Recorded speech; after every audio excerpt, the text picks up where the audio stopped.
เหตุกาไปว่าเหตุทัศเนนะไปว่าไรเห็นในเวลานั้นมีเอื่อยกับน้อง2 คน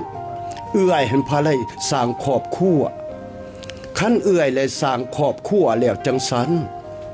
ก็เลยตั้งท้องขึ้นมา